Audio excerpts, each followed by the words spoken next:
Nah, terakhir, kesederhanaan beliau. Ini yang tadi saya sebut ya, ini hidup minimalis gaya Rasulullah. Ya beliau itu sederhana, tidak berlebihan, sampai ada cerita beliau itu mengganjal perutnya dengan batu karena sabuknya longgar. Kenapa sabuknya longgar? Lapar, tidak ada makanan. Tempat tidur beliau dari pelepah kurma, kemudian di atasnya ada kulit yang disamak. Bayangkan ya, pelepah kurma mungkin kayak apa ya? Kayak pelepahnya kelapa kalau teman-teman itu, tapi lebih rapat. Nah, di atasnya ada kulit kambing yang disamak. Jangan dibandingkan dengan spring bed, jauh. Ya. Terus beliau juga tidak malu kalau misalnya naik di atas keledai atau membonceng orang di belakang beliau, tidak masalah. Jadi mungkin kalau hari ini Gojek ya, kalian naik Gojek juga tidak apa-apa. Terus suka menjenguk yang sakit, mengantar jenazah, menghadiri undangan siapapun itu. Beliau memperbaiki sendiri sandal beliau yang rusak, nambal sendiri kalau ada baju beliau yang sobek.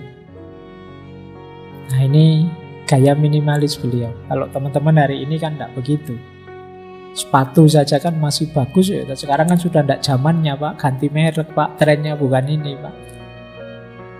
Saya tidak tahu teman-teman di rumah ada berapa jumlah sepatu, ada berapa jumlah baju. Nah, kalau Rasulullah bahkan sampai nambal sendiri, menjahit sendiri. Beliau suka membantu pekerjaan rumah tangga istri-istri beliau. Beliau suka memberi salam meskipun pada anak kecil. Beliau kalau duduk egaliter. Jadi sebenarnya yang kayak gini tidak terlalu sunnah. Kalau sunnah saya di tengah-tengah. Rasulullah tidak gaya kayak gini ya. Kalau ngobrol ya di tengah-tengah, lebih setara. Oke. Baik, sudah jam 10. Saya kira itu dulu ya. Ini sebenarnya masih panjang, masih banyak yang harus kita bahas tentang akhlak ini. Kitab-kitabnya banyak. Jadi pesan saya begini. Ada filosof Muslim kontemporer namanya Yasir Auda.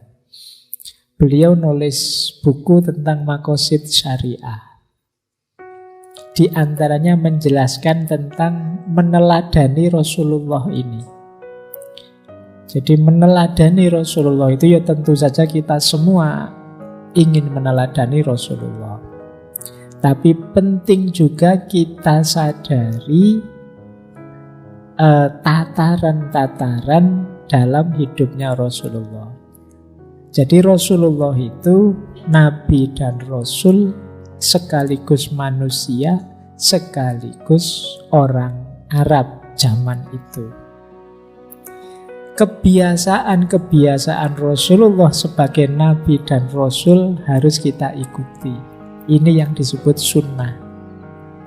Tetapi kebiasaan-kebiasaan beliau sebagai manusia, kalau bisa kita ikuti, tidak masalah, tidak apa-apa.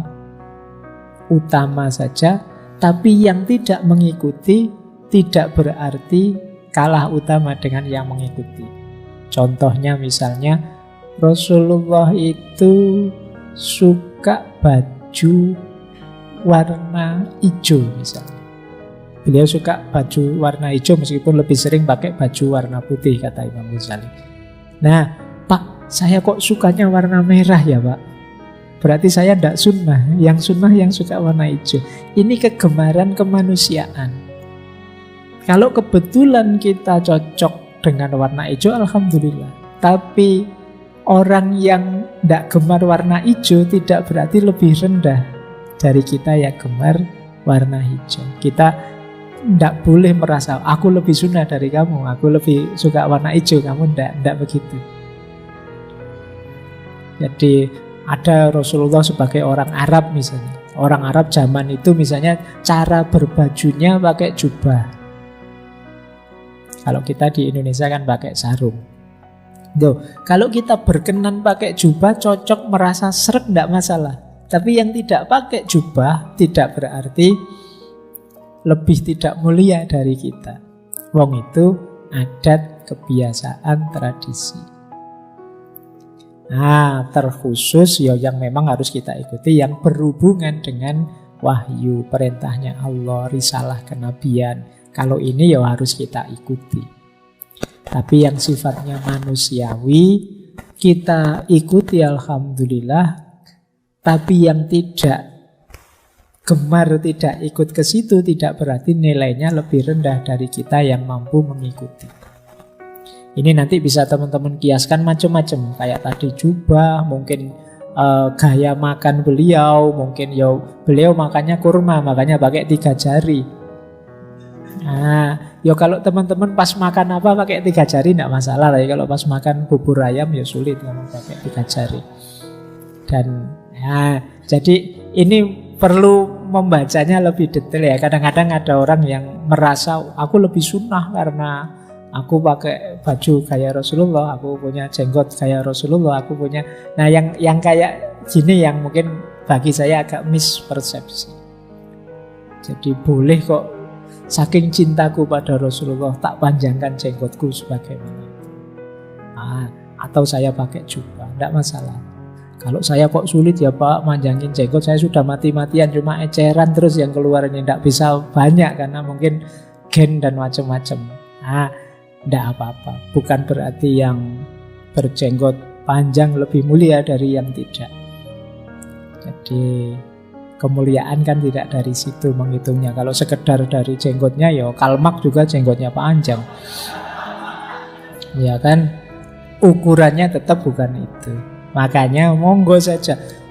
Berarti nggak boleh jubah lo, monggo. Kalau senang pakai jubah monggo. Yang ndak suka misalnya sumuk jadi ndak nyaman, saya ndak khusyuk Pak kalau karena panas akhirnya, ya monggo saja.